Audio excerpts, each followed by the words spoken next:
Sa likod ng makulay at masayahing bayan, maraming bata ang tahimik na lumalaban. Malnutrisyon ay nananatiling isang kritikal na issue pagdating sa pampublikong kalusugan. Humahadlang sa paglaki at potensyal ng maraming kabataan. Ayon sa World Health Organization o WHO, 29% ng mga bata na may edad na 5 pababa sa Pilipinas ay maliliit para sa kanilang edad.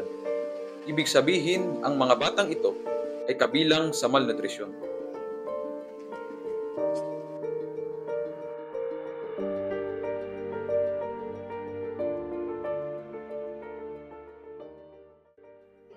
Ang malnutrition para sa akin, ito ay matatawag kapag ang katawan ay kulang sa mahalagang sustansya. Mga uri ng malnutrition ay tulad sa halimbawa ay mga batang payat, yung sobra ba yung payat? Parang may tamang term doon parang marusmos. Kasi yung ganun ba, marusmos. Yun yung masasabing malnutrition at yun na yung kailangan tutukan. Pag ganun, malala na kasi yun. Ang pagiging underweight ay isang patuloy na hamon sa pagharap sa malnutrisyon ng mga bata sa bansa. Ayon sa Department of Health o DOH, 19.9% ng mga batang edad 5 pababa ay underweight. Nandito kami ngayon sa Barangay Samil na matatagpuan sa kaakit-akit na bayan ng Lucban, Quezon upang magtanong sa kanilang public health center ng mga pamilyang nahihirapan dahil nakakaranas sila ng malnutrisyon. Partikular na ang mga pamilyang may mga batang nakakaranas nito. Tara, samahan nyo kami.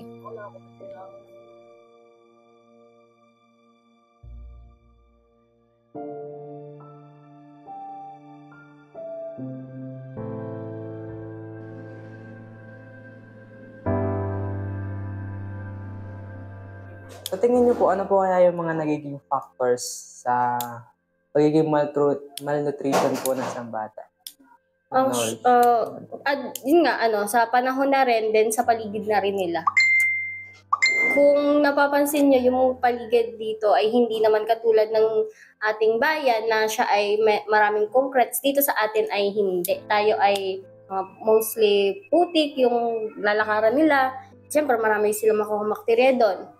Then, yung kanilang paligid doon, kahit ako din naman ay naakyat doon, ay nakikita ko yung kanilang paligid. Hindi naman po ako nagkulang doon sa magulang na magsabi maglinis ng paligid nila para din sa bata.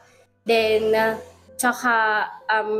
yun nga, panayreklamo din sila na may ubo, may sipon. Wala naman tayong magagawa doon. Gawa ng ang ating panahon dito sa Lucban ay talagang malabagyo. Ay, yun, tsaka yung minsan kasi, tulad kahapon, iinit, tapos uulan, aambon, maambonan yung bata, yun din minsan yung cause talaga ng kanilang pagkakasakit. Sa tulong ng isa sa opisyal ng Barangay Health Center ng Barangay Samid, si Marianela Flores, napag-alaman namin sa naitala nila na may mga batang nakakaranas pa rin ng malnutrisyon hanggang sa ngayon sa kanilang barangay.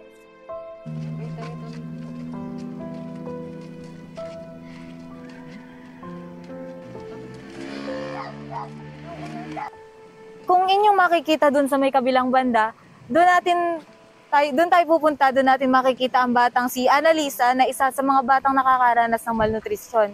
Yun yung tinatawag dito na Sitio Ilaya.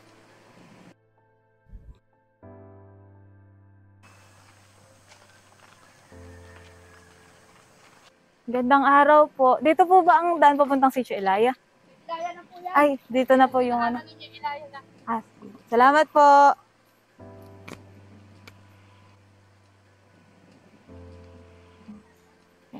Dito nagsisimula ang daan papunta dun sa Pakina Annalisa. Kung makikita ninyo ay maputik at malayo ito sa highway. Bukod doon ay malayo pa sila mula papunta sa kanilang paaralan dahil ang mga nakatira din dito ay sa bayan pa nag-aaral. Ayan o, kung makikita ninyo ay napaka paliko-liko yung mga daan dito. Tapos, parang delikado siya sa mga bata lalo na paggabi tapos walang mga ilaw. Ito yung palagi nilang dinadaanan. Bukod doon ay napakadulas, napakaputik. Kung alam nyo, ang panahon dito sa Lukban ay halos araw-araw umuulan.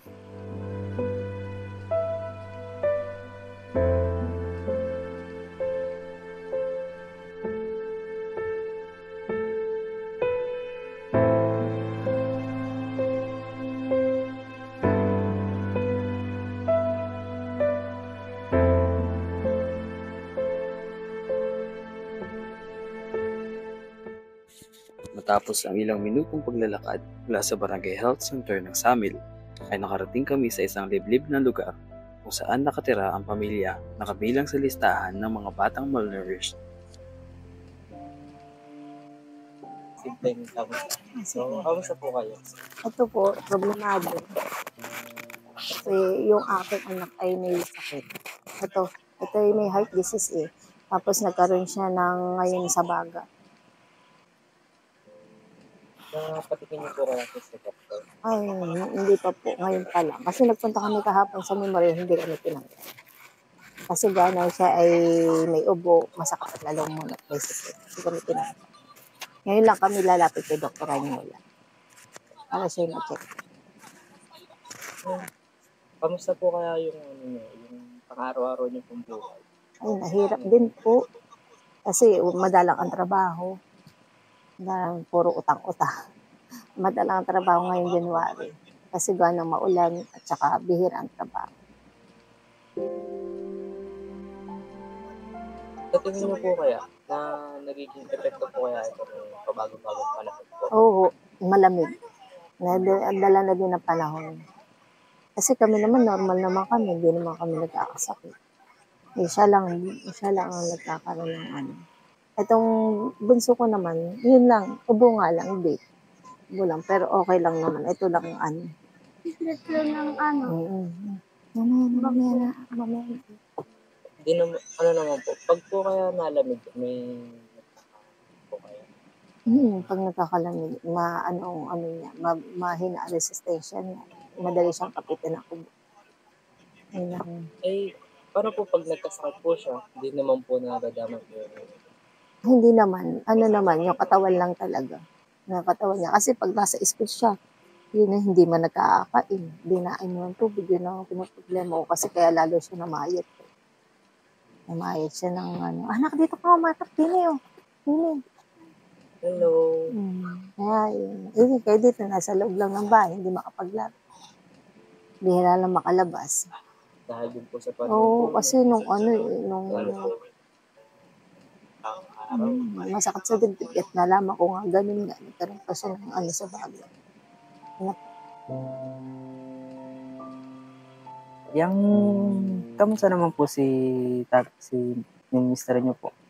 Ay, ayun nga po, namumblema kasi hindi makatulog at gawa na may sakit yung anak. Tapos may sakit siya ng nalulula, may high blood din sila. Pag may high blood, dito lang kami, sama-sama lang kami.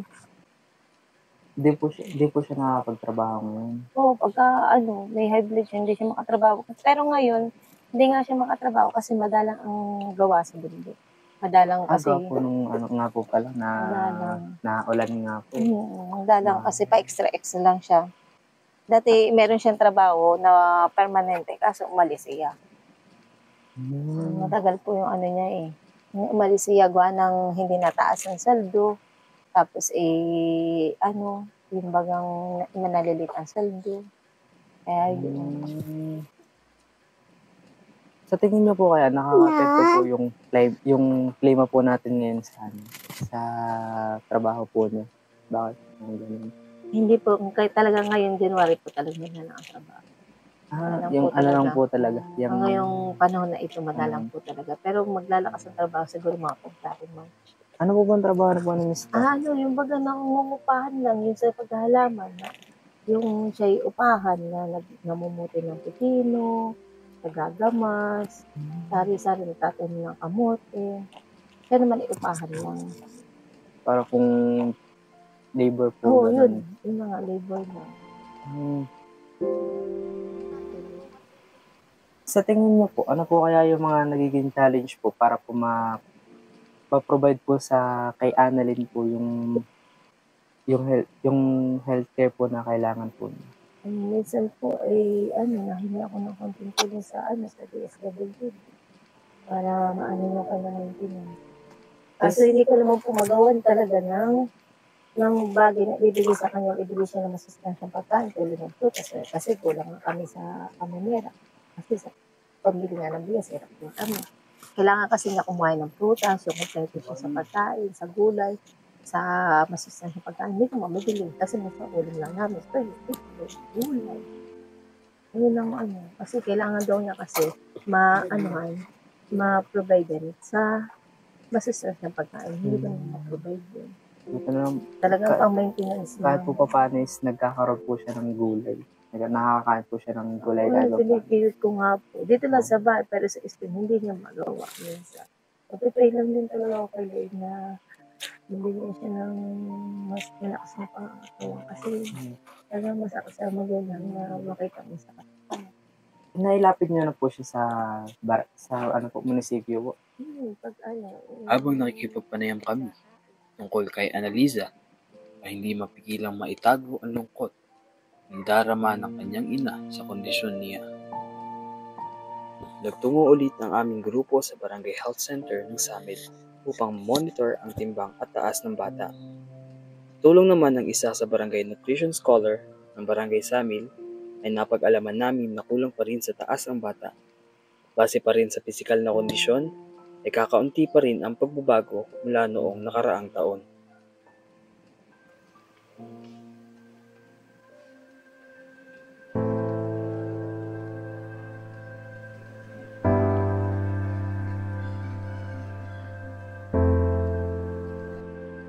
Ang malnutrisyon at iba pang sakit na natatamo nila sa kanilang komunidad ay maaaring dahil sa kakulangan ng akses sa malinis na tubig, babago-bagong klima, dahil na rin sa maruming kapaligiran at kahirapan.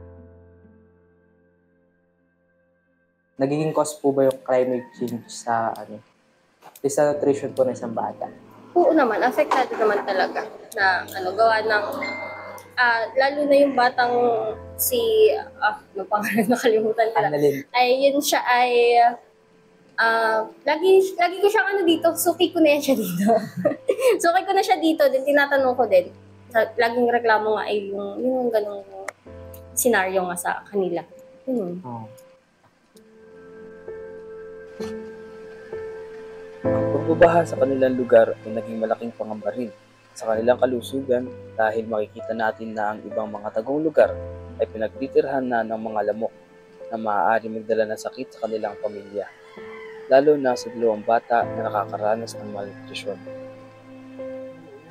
Dahil na rin sa malnutrisyon, mas lalong madaling kapitan ng sakit ang mga batang nakakaranas nito. Isang hamon nga ito sa kanila, lalo na sa gitna ng krisis sa klima, dahil ang pinakamahina na nagiging biktima dulot ng kakulangan sa nutrisyon. Tungo naman kami sa Sitio Ibaba upang puntahan ang isa sa sinasabing kabilang din sa naitalang malnourished na mamamayan sa Barangay Samil. At sa aming paglalakbay ay nakasalubong naman namin si Aling Rachel Rivera. Ano po yung buong pangalan niyo po, tsaka ilang taon na po kayo? Rachel Rivera. Rachel Rivera po. Taga dito lang din po kayo? Oo, taga din lang sa ibaba. Okay. Ay, ano po yung mga nilalaki niyo? Kamuting kahoy. Sarili pong tanim Oo, niyo? sarili yan. Kahuhukay nga lang nan. May sarili po kayong taniman? Meron. Ay, yung pong mga tinatanim niyo ay pinakakain niyo rin po or binebenta niyo lang po? Yung iba binebenta, yung iba pinagkakain. Hindi naman namin pwede lahat yan kasi marami. Marami po kayo. Saan din po yung taniman? Dyan lang din po? Diyan lang sa ibaba.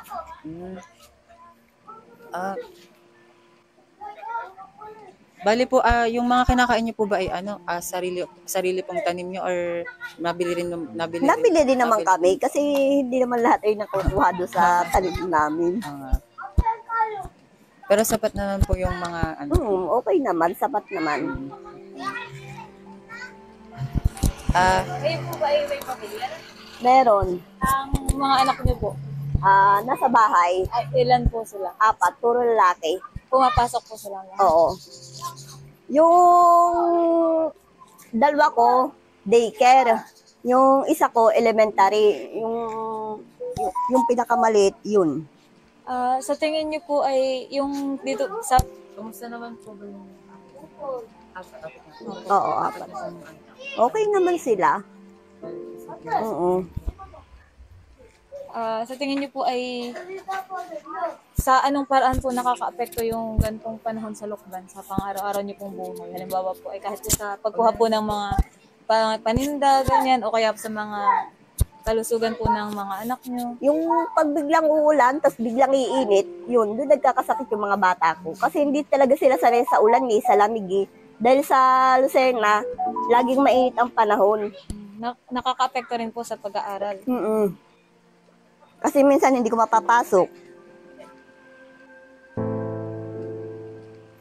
Pagkatapos namin pumunta dun sa kina-Annalise, ay nandito naman kami sa kabilang parte ng barangay. Pupuntahan naman natin sina Aling Rachel, ang pamilya nila, dahil ayon sa kanilang barangay health center, ay isang kanilang pamilya sa nahihirapan at nakakaranas ng malnutrisyon. Ngunit dahil maglalako pa ng kamoteng kahoy si Aling Rachel, ay nagtungo na lamang kami sa kanilang tinitirhan kung saan nadatnan namin ang kanilang tunay na kalagayan.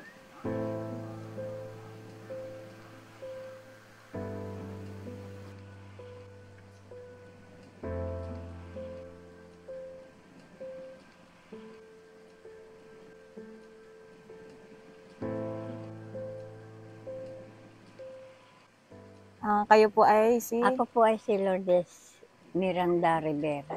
Ilang taon na po kayo? 58 years old po. Si Aling Rachel po ay inyong... Anak.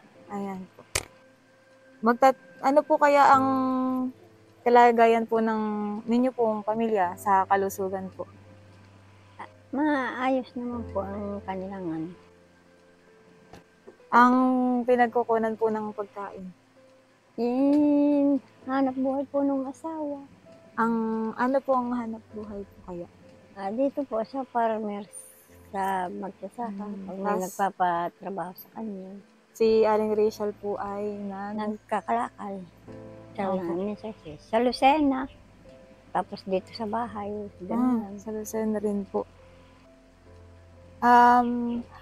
Sa tingin niyo po, dahil po tayo nasa Lukban, alam po naman po natin dito ay talagang taglamig. Ano po kaya yung apekto ng pagbabago-bago po ng klima sa kalusugan po, pati po ninyo, tsaka po ng mga bata po? Pabago-bago po, pabago-bago ang ng klima. Minsan malamig, minsan sobra, minsan ay nagkakasakit na po ang mga bata?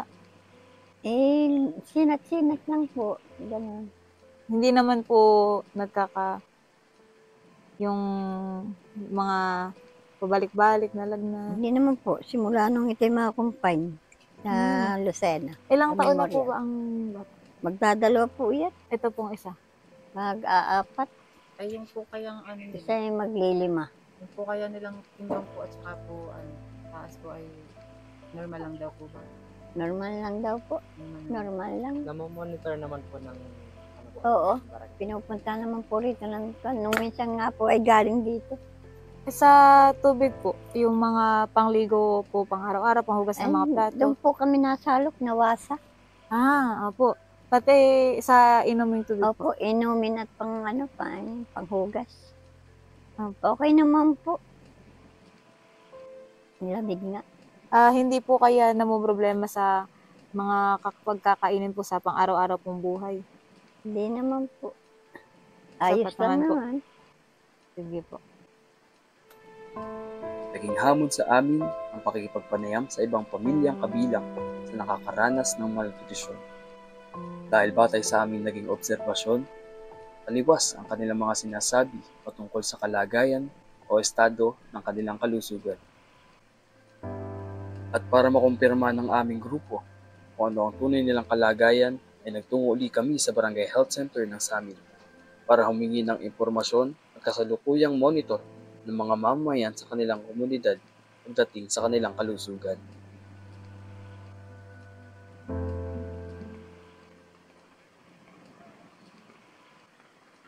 Si Aling Rachel po.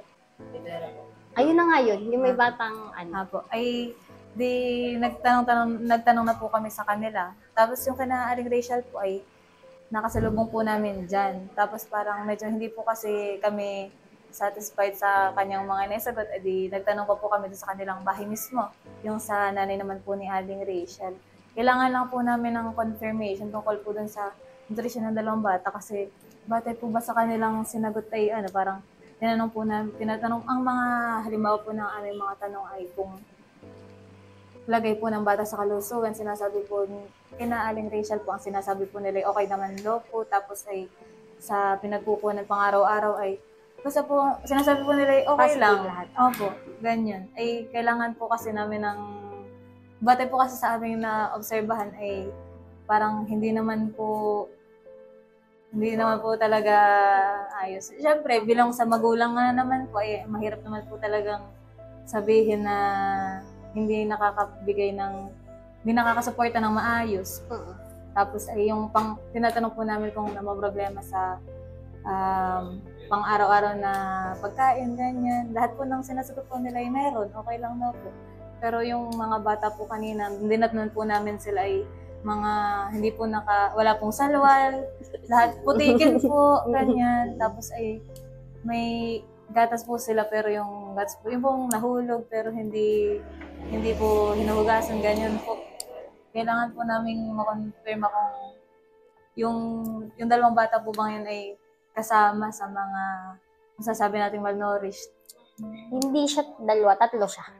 Po. Tatlo sila. Lahat yan ng anak niya, malnourished lahat. Ay yung sa bilang kabarangay po, sa napapansin niyo po, yung kanila pong estado ng pamumuhay. Ano pong inyong Actually, siya naman ay hindi rin naman ako nagkulang. Yung tulong na bilang BNS, yung tulong na binibigay ko, which is yun na nga, monthly ko siyang minomonitor. At batay nga sa kanilang na-monitor, totoong kabilang ang kanilang pamilya sa nakakaranas ng malnutrisyon. Bukod sa pagtanggi nila paminsan sa mga gamot at bitaminang inaabot ng mga opisyal ng barangay, ay nahihirapan ng kanilang pamilyang panatilihin ang kalinisan sa kanilang lugar. Naghanda kami ng munting handog bilang tulong at pagpapasalamat na rin sa pagpapaunlak ng mga kapanayam sa dokumentaryong ito. Salamat din po sa oras niyo po.